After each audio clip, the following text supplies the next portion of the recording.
আনহাতে মুখ্যমন্ত্ৰী ডক্টৰ হিমন্ত বিশ্ব শৰ্মাৰ বিৰুদ্ধে সৰব হল ধুবুৰীৰ সাংসদ ৰকিবুল হুছেইন।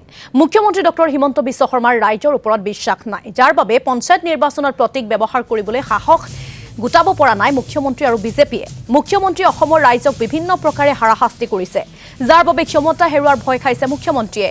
সেয়েহে 5 বছৰ উকলি যোৱাৰ পিছতো নিৰ্বাচনৰ মুখামুখি হ'বলৈ বিজেপি সাহস পোৱা নাই বুলিও মন্তব্য প্ৰকাশ কৰিছে ধুবুৰীৰ সাংসদগৰাকীয়ে। আনহাতে পঞ্চায়ত নিৰ্বাচনত বিৰোধীৰ মিত্ৰতা সন্দৰ্ভতো মন্তব্য প্ৰকাশ কৰে সাংসদগৰাকীয়ে। বিজেপি আৰু ARDFৰ বিৰুদ্ধে সকলো দলক একত্ৰিত হ'বলৈ আহ্বান জনালে সাংসদ ৰকিবুল হুছেইনে। পঞ্চায়ত নিৰ্বাচনত মাননীয় মুখ্যমন্ত্ৰী ডাঙৰীয়াই নিজৰ চিম্বলটো যে লৈ যাবলৈ সাহস কৰা নাই। পাৰ্টি যেতিয়া আপোনাৰ ক্ষমতাত থাকে, পাৰ্টিয়ে যেতিয়া বহুত কাম কৰে, ৰাইজৰ ওপৰত বিশ্বাস থাকে।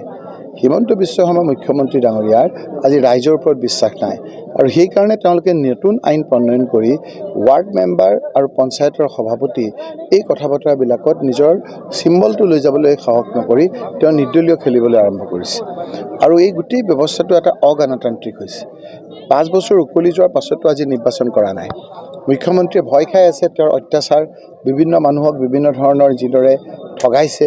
আজি একফালে আপোনাৰ স্মাৰ্ট মিটাৰৰ জাল্লাত থাকিব পৰা নাই, মানুহৰ লাইটৰ বিল বাঢ়ি গৈছে, মূল্য বৃদ্ধিত মানুহৰ পইচা পাতি নাই। বিহু কওক, বিভিন্ন উৎসৱত মানুহৰ ল'ৰা ছোৱালী এবাৰ আপোনাৰ উৎসৱ ভালকৈ পালন কৰিব পৰা নাই। ইফালে মানুহৰ মাজত ভাগ ভাগ কৰিছে, সংখ্যালঘুসকলক বিভিন্ন ধৰণেৰে তুচ্ছতাচ্ছিল্য কৰিছে। আজি যেতিয়া উজনি অসমত মৰাণ, মটক, আহোম, কোচ ৰাজবংশী, চুতীয়া, আমাৰ টি গাৰ্ডেন বাকী সংখ্যালঘু লোকসকলে তেওঁ লগ ধৰিছে, এতিয়া মিয়াৰ ওচৰলৈ আহিছে। কাৰণ তেওঁলোকে ভাবিছিল যে 1951 চনটো ভিত্তিবছৰ কৰিব, মিয়াৰ ভোটেই নাথাকিব, গতিকে মিয়াক আৰু কিয় লাগে।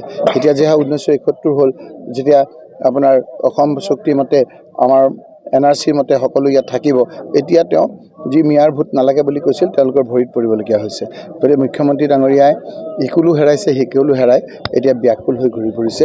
মুখ্যতে পঞ্চায়ত নিৰ্বাচনত আমি স্থানীয় ভিত্তিত আমি বিভিন্নজনৰ আমাৰ বিজেপি বিৰোধী UDF বিৰোধী লোকসকলক, যিসকল সেকুলাৰ মাইণ্ডেড লোকসকলক স্থানীয়ভাৱে আমি কৈছোঁ যে তেওঁলোকে সন্ধি কৰিব, আৰু সন্ধি কৰি আমি নিৰ্বাচনত অৱতীৰ্ণ হ'ম।